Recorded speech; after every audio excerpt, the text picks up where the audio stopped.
Bine v-am găsit, bine v-am regăsit, dragilor din Zodia Taur, oriunde v-ați afla.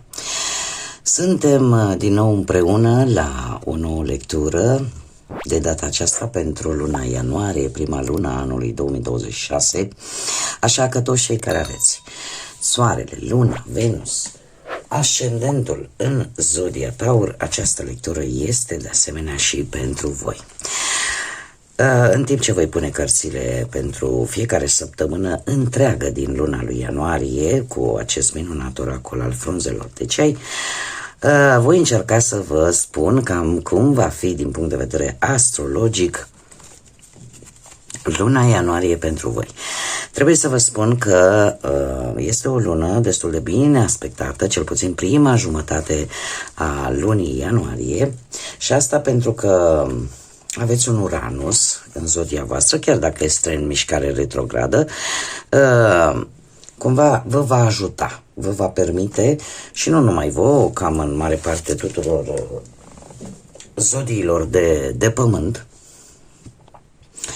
vă va permite să ieșiți în evidență, să ieșiți în evidență, să vă faceți planuri, proiecte de viitor destul de bine structurate în această primă jumătate a lui ianuarie și chiar aș spune că aveți mari șanse să culminați. Să culminați în mod favorabil și comunicarea voastră va fi una destul de profundă, destul de practică, fără prea multe artificii, fără prea mult efort. De asemenea, sunteți foarte bine aspectați și pe partea asta a iubirii, da? Mai ales începând cu 1 ianuarie până pe 19 ianuarie, când Venus, care este și guvernatoarea voastră, va aduce capacitatea asta de a iubi foarte, foarte intens, chiar dacă pentru unii dintre voi într-un mod un pic mai timid, așa că fiți un pic mai îndrăzneți și declarați-vă sentimentele dacă acestea există. Sub influența pe care Marte o aduce în Capricorn, acțiunile vor fi destul de ferme, bazate pe dorința asta de a construi și de a fi ceva durabil. Ce-ar mai fi de spus faptul că în prima jumătate a lunii ianuarie, mulți dintre voi veți dori să vă atingeți anumite planuri, anumite dorințe, anumite vise și planetele astea în Capricorn vă vor ajuta aducându-vă energie, aducându-vă carismă. Aș spune că cei din ultimul decan al Zodiei Taur vor fi ajutați de Uranus, cum am mai spus, în retrogradare este adevărat, dar nu este ceva rău în zodia voastră. Vă va ajuta și va accentua dorința asta de a ieși un pic mai mult în evidență și de a fi voi înșivă până la urmă. Avem de asemenea un Jupiter, un Saturn și un Neptun până pe 25 ianuarie, care formează un aspect tare bun, mai ales pentru cei din al doilea decan, care va favoriza relațiile apropiate, prieteniile și, în general, orice proiect pe care voi îl veți începe pe termen lung sau pe care îl gândiți să-l faceți pe termen lung. Începând cu 17 ianuarie, Venus va intra în Vărsător, iar imediat după avem și Soarele, Mercur, Marte, se schimbă zodia, da? Intrăm în zodia Vărsătorului și acest lucru pe partea asta profesională va fi foarte prezent. Aș spune că e posibil, cum am mai spus, a doua jumătate a lunii să apară anumite conflicte, anumite reajustări, așa că încercați să nu vă lansați fără să vă gândiți în prealabil și bine ar fi să, în loc să căutați tot felul de adversari, să căutați totuși sprijin, ajutor. Începând cu 26 ianuarie, Neptun se mută în Berbec, așa că ar fi bine să vă conectați mult mai mult cu propriile voastre intuiții și cu propriile voastre credințe. Dacă vorbim de carieră și finanțe, ar trebui să vă bucurați din plin de prima jumătate a lunii ianuarie, pentru că vă va ajuta să vă umpleți de lucruri bune. De ce? Restul lunii va cere destul de multă diplomație, așa că nu este un moment tocmai bun să vă și stresați în a doua jumătate a lui ianuarie, mai ales când vorbim de viața profesională, când vorbim de bănuți. Începem cu data de 21 ianuarie, toată această aglomerație planetară din Vărsător va crește ambiția profesională, așa că nu vă veți lăsa bătuți și veți avea o energie extraordinară pentru a vă atinge anumite planuri, dar cumva ceilalți e posibil să dați de o opoziție, să dați de o rezistență din partea celorlalți, care va fi la fel de puternică precum este energia voastră de a începe și a pune în practică anumite planuri, anumite proiecte.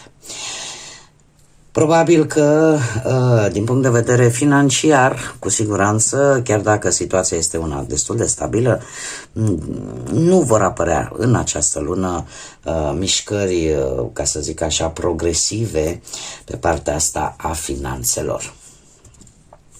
Dacă vorbim de viața sentimentală, sunt 3 planete, Mercur, Venus și Marte, care, cum am mai spus, se află în Capricorn și vor fi active până pe 17 ianuarie, așa că pe partea asta sentimentală veți fi destul de sprijiniți să vă satisfaceți acele fantezii afective, să vă simțiți mai siguri pe voi, mai curajoși și să vă puneți în valoare acele puncte forte pe care voi le aveți. Plus de asta și Mercur vă va ușura mult mai mult comunicarea, veți fi mult mai dezvolți, iar în momentul în care energiile se vor schimba și planetele vor intra în Vărsători, intrăm în zodia Vărsătorului, ar fi bine să mergeți un pic mai încet, da? Pentru că apare o tensiune, apare o anumită exigență, iar lucrul ăsta ar putea să vă cam cauzeze în viața sentimentală,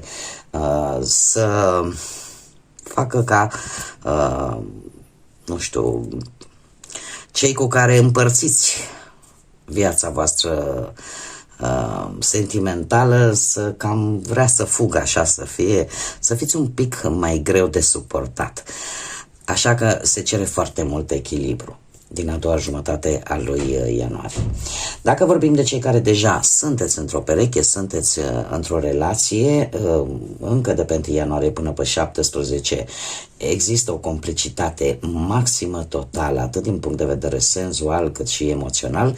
E ca și cum ați retrăi unii dintre voi a doua lună de miere, deci lucrurile vor fi chiar foarte bune pentru voi, dar restul lunii va fi un pic, veți fi voi un pic mai puțin conectați, pentru că, cum am mai spus, planetele în Vărsător te vor invita să mergi mai încet și cu mai multă grijă, cu mai multă pondere, pentru a evita conflictele în relație. Cei singurei, aș spune că această lună, datorită poate începerii unor studii sau efectuării unor călătorii, e posibil să vă aducă o întâlnire destul de interesantă. Aș spune că îți vei asuma anumite riscuri calculate, iar asta vă va ajuta să seduceți, mai ales după 21 ianuarie. Chiar apare posibilitatea unei iubiri la prima vedere. Care ar fi problema? Dat fiind aspectele planetare, nu se știe dacă vor fi și reciproce. Adică să simțiți că vă îndrăgostiți brusc de cineva, dar nu veți avea certitudinea că lucrul acesta va fi și reciproc. Ca și sfat pentru voi, dragilor, pentru luna ianuarie trebuie să profitați la maxim de prima jumătate a acestei luni, să vă umpleți așa de iubire și de lucruri bune, pentru că restul lunii vă va cere să fiți mult mai diplomați, chiar dacă acest lucru vă va stresa un pic, nu va fi așa, ca să zic, pe aceeași lungime de undă cum vă este și caracterul. Dar se pot depăși. Haideți să vedem, prima săptămână întreagă din ianuarie vine cu o energie feminină. Se pare că veți avea de-a face cu o energie feminină, ori în relații, ori ceva afaceri, o conexiune și un dialog, o comunicare cu această energie feminină. Probabil că este cineva care nu e neapărat obligatoriu, eu îmi fac datoria să vă spun, este cineva care are, de obicei, îi place să poarte părul strâns, o persoană cu un aspect destul de plăcut, posibil să-i placă bijuteriile și căreia poate chiar îi plac florile. Aș putea să zic, are legătură cu zodiile din lunile de primăvară. Zodiile din lunile de primăvară, martie, aprilie și mai. Să aibă vreo legătură. Dar este ceva special. Este ceva important. Cea de-a doua săptămână avem Buvnița, care ne vorbește de un sfat bun de la o persoană înțeleaptă de care ar fi bine să țineți cont. Cea de-a treia săptămână avem Flautul. E posibil să deja trecem în a doua jumătate a lui ianuarie o dezamăgire din partea unui iubit, iubită sau a unui prieten, prietenă. Și, bineînțeles, și cărțile nu se dezic de aspectele astrologice, încheiați luna cu norișori, cu probleme temporare care pot apărea pe anumite aspecte ale vieții. Haideți să vedem care este energia voastră, dragii mei. Care este energia, dragilor mei, din Taur de-a lungul lui ianuarie. Ia să vedem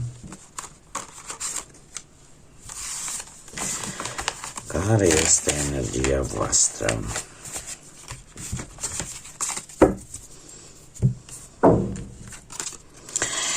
Energia voastră este una de reorganizare mai ales pe planul muncii, pe planul carierei profesionale. Se pare că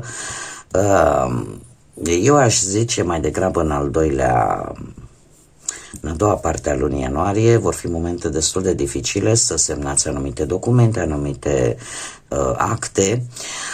Se cere succesul vostru vis-a-vis de contracte, tot ce ține de documente și de semnătură, va depinde foarte mult de o analiză în prealabil. Cum bine am văzut, prima jumătate este într-adevăr foarte favorabilă pentru voi, dar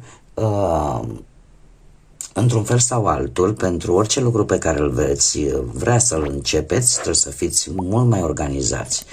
Să scoateți prioritățile în față, ceea ce este important, să vă canalizați strict pe acel lucru și, în general, se cere o analiză mult mai profundă înainte de a semna orice document sau orice act care este important pentru voi.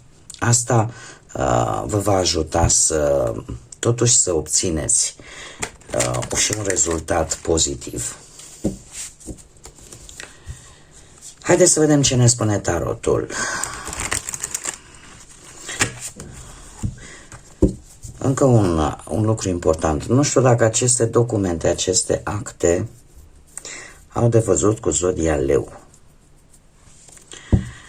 sau situații legate de muncă, să aibă ceva de văzut cu vreun șef sau cu cineva din Leu. Haideți să vedem ce ne spune și tarotul, ce vine pentru voi, dragilor, pe fiecare aspect în parte. Haideți să vedem pe carieră profesională sau muncă. Așa cum bine vedem aici, lucrurile vor tinde la începutul lunii să fie destul de echilibrate, să fie destul de moderate și eu aș spune că pe partea asta a muncii, cam tot ce ține de asocieri sunt destul de bine aspectate. Unii dintre voi aveți deja poate o muncă destul de stabilă și la locul de muncă relațiile vor fi destul de agreabile, colaborări noi pot apărea, șansa ca voi să semnați anumite înțelegeri, anumite contracte, da? Există această șansă și trebuie să vă spun că va veni într-un mod destul de rapid. Cum am mai spus, prima jumătate a lui ianuarie, care pe voi vă avantajează foarte mult. Direcția se pare că este una bună, puteți avea chiar rezultate destul de rapide la care poate nici voi nu vă așteptați, pot apărea propuneri de joburi, doar că către sfârșitul lunii avem un cavaler de spade care de asemenea îmi vorbește de acele proiecte, acele planuri, acele situații care pot avansa. Să știți, chiar pot avansa, dar se cere cumva să nu acționați haotic. Ca aceste lucruri să vă iasă, așa cum bine am văzut, mai ales când e vorba de contracte noi, de documente, nu le faceți haotic, faceți-le cu cap și planificați-vă înainte. Nu știu, dacă trebuie să dați vreun interviu, dacă trebuie să vă deschideți, nu știu, poate propria afacere, am dat niște exemple, aveți grijă să aveți tot ceea ce vă trebuie la voi. Cavalerul de spade, dacă vorbim de partea asta muncii, nu este o carte rea. Mai ales dacă vorbim de un nou job sau de o afacere proprie. Totuși, ți se cere să nu acționezi brusc, ți se cere ideea să fie bine gândită, să ai un plan real și să nu vă culcați pe urechea decât, domne, sunt hotărât, asta e, o fac, indiferent cum. Nu, se cere o organizare.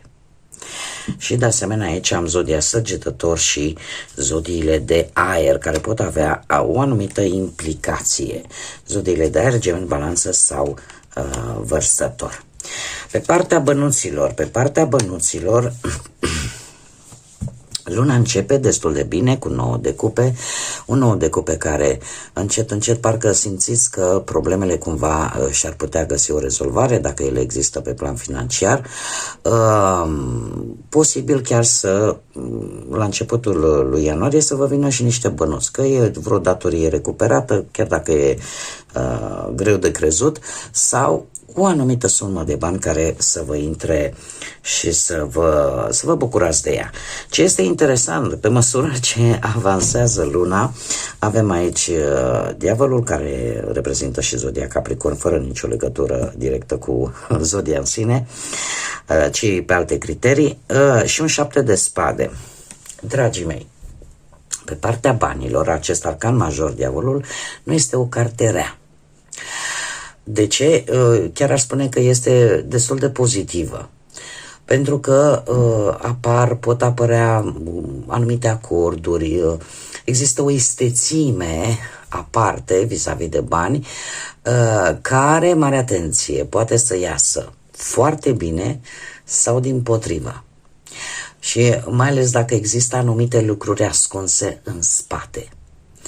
Este un îndemn pentru această lună, pentru voi, dragilor, cu predilecție, începând cam de la jumătatea lunii, să nu cheltuiți superficial sau pe lucruri care chiar nu vă sunt necesare și, așa cum bine am văzut și din punct de vedere astrologic, totuși finanțele sunt destul de stabile, dar nu produc, nu avansează, nu vin cu nimic nou de-a lungul acestei luni. Faptul că avem și un 7 de spade aici, aici este o problemă. Ar fi bine către sfârșitul lui ianuarie să nu faceți nici împrumuturi, nici să nu dați, nici să nu luați. E posibil să apară chiar anumite tentații. Niște tentații care vă poate costa chiar integritatea. Așa că destul de multă grijă și chiar și aceste oferte care vă vin relaționate cu banii, chiar dacă sunt foarte tentante, analizați-le, pentru că e posibil să fie și înșelătorii. Nu cădeți în plasa celor care vă vând iluzii. Încă de la începutul lui 2026 trebuie să vă spun că energia numărului 1 își pune amprenta, și nu numai energia numărului 1, energia planetară, universală își pune amprenta și spune e nevoie de, în acest an nu au ce căuta artificiile, nu au ce, artificiile în sensul de abureli de-astea, că uite chestii bine ambalate, strălucitoare și uite ce bine o să fie și uite ce frumos o să fie. Nu e loc de așa ceva, lucrurile trebuie să fie cât mai reale, cât mai originale și cât mai autentice. Așa că nu cădeți în plasa asta în care vi se fac tot felul de oferte foarte bine ambalate și luați-le calculat. Și nu vă grăbiți, asta este un aspect foarte important, pentru că odată ce planetele intră în zodia Vărsător, există această tendință de a, cum să spun eu, de a acționa diplomat. Ceea ce poate pe mulți dintre voi nu prea vă caracterizează, dar mare atenție la aceste oferte care pot să-ți aducă poate anumite câștiguri de bani, dar veți plăti un preț, dacă nu acum, mai târziu, așa că grijă. Pe partea asta sentimentală, cei care sunteți într-o relație, avem aici zodii de foc. Zodii de foc și zodia Fecioară. Avem Berbec, Leu, Săgetător și zodia Fecioară. Aș spune că e posibil ca perechea voastră să fie dintr-un semn de foc.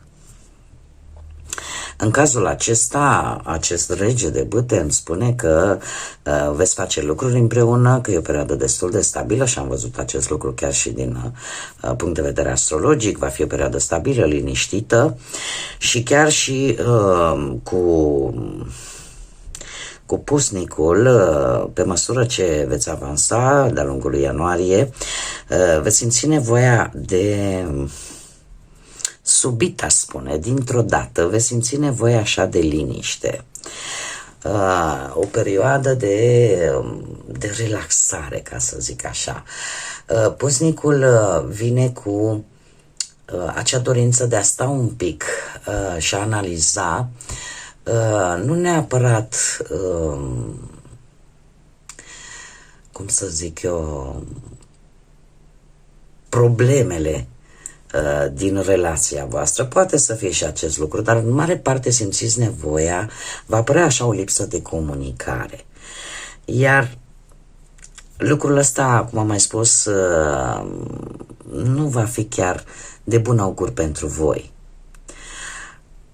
și pe care va trebui să-l depășiți. Nu veți sta foarte mult în această singurătate, în această stare de lipsă de comunicare unul cu celălalt, pentru că avem un as de bâte, da? Deci încet, încet, sfârșitul lui ianuarie, din punctul ăsta de vedere amoros, încet, încet îți va ușura, ca să zic așa, comunicarea și apare tentația asta de a,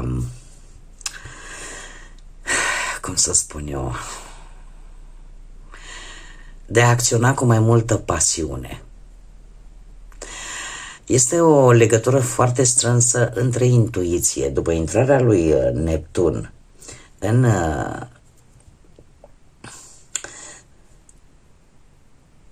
în zodia Berbecului, apare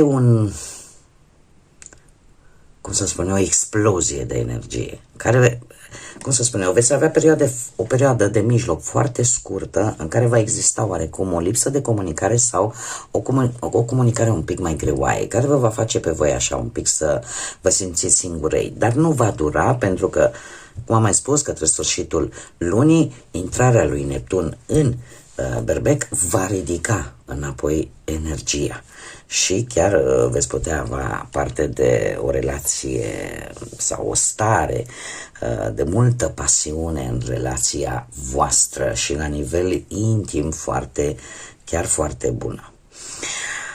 Lucrul acesta îl vor resimți cel mai mult cei care aveți poate și un ascendent în zodia Fecioară. Pentru cei care aveți poate un ascendent în zodie de foc, atunci să știți că de asemenea lucrurile vor fi făcute la comun, împreună, vă veți da toată silința să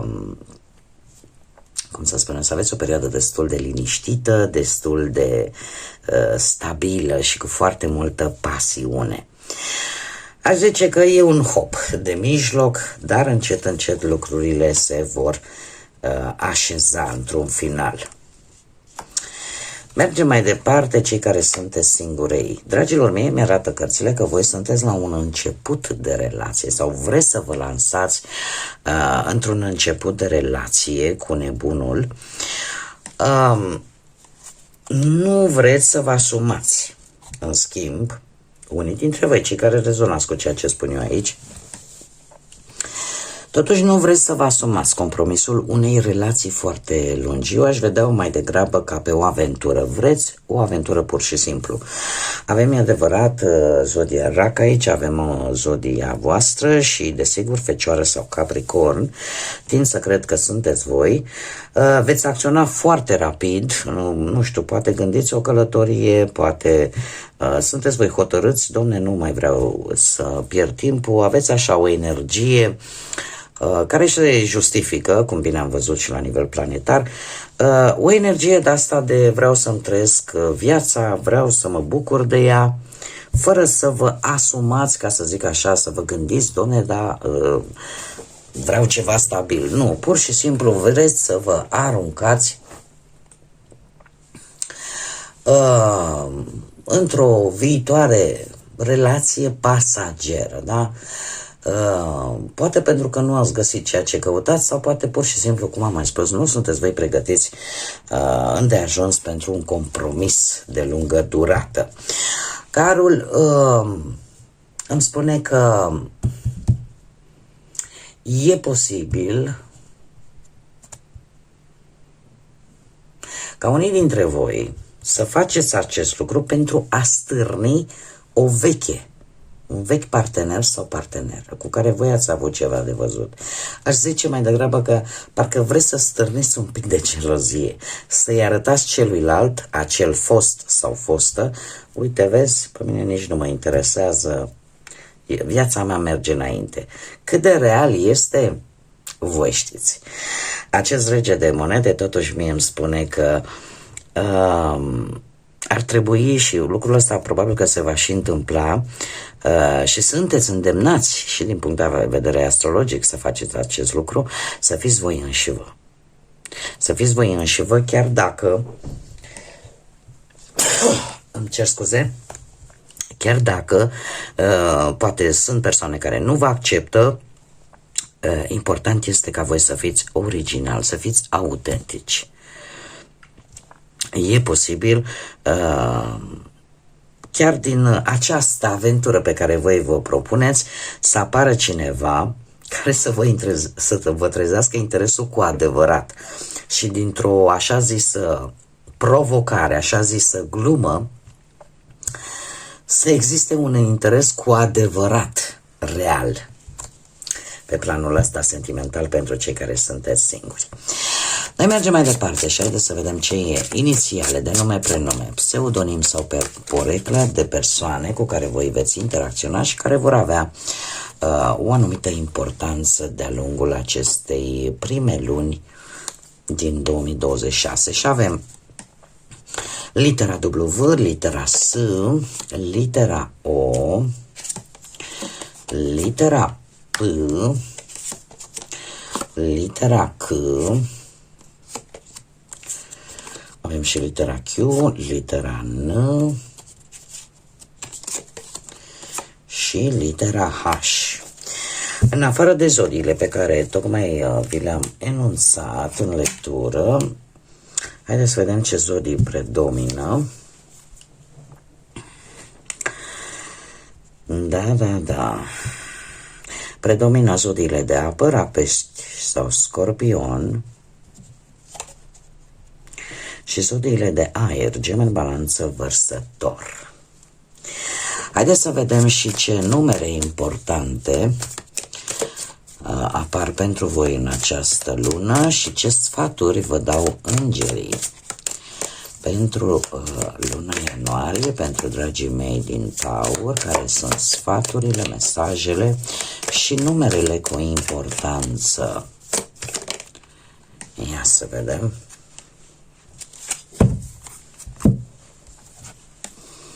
Chiar 3, atât cât îmi trebuia.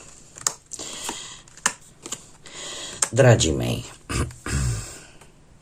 să știți că în această lună, unii dintre voi, cei care veți rezona, desigur, va fi nevoie să ieșiți un pic din zona voastră de confort, să o faceți cu diplomație, cu blândețe și cu o anumită înțelegere. E posibil să fie nevoie ori să vă iertați voi pe voi pentru anumite lucruri în care voi considerați că ați greșit sau să încercați să iertați poate pe alții. Ca și numere avem numărul 2, numărul 46, numărul 10, numărul 52 sau numărul 7, care pot reprezenta ceva important pentru voi, iar ca și mesaj avem primul mesaj al lui Geliel, care îmi vorbește de iubire și înțelepciune și numai în felul acesta veți reuși să obțineți victoria împotriva tuturor celor care voi simțiți că vă atacă, în care voi simțiți că într-un fel sau altul nu vă fac bine. Mai avem de asemenea un mesaj din partea lui Ariel, care ne spune că vei avea momente odată cu intrarea lui Neptun, da, planeta responsabilă de intuiție, de vise, de anumite calități extrasenzoriale. Ne spune așa că percepția și anumite lucruri care ți se vor arăta te vor ajuta să descoperi lucruri ascunse, să iasă secrete la suprafață într-un mod destul de ușor, într-un mod destul de natural. Și mai avem, desigur, și mesajul lui Imamiah, care spune că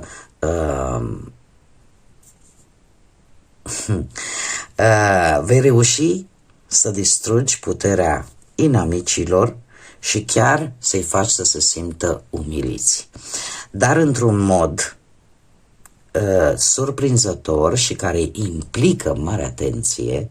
În primul rând, acceptarea unor greșeli, fie ale voastre, fie prin acțiunea voastră de a ierta. Știu că mulți dintre voi o să-mi spuneți: Doamne, dar mie ăla mi-a făcut rău, vai, dar cum pot eu să-l iert pentru sau să o iert pentru ce mi-a făcut? Dragii mei,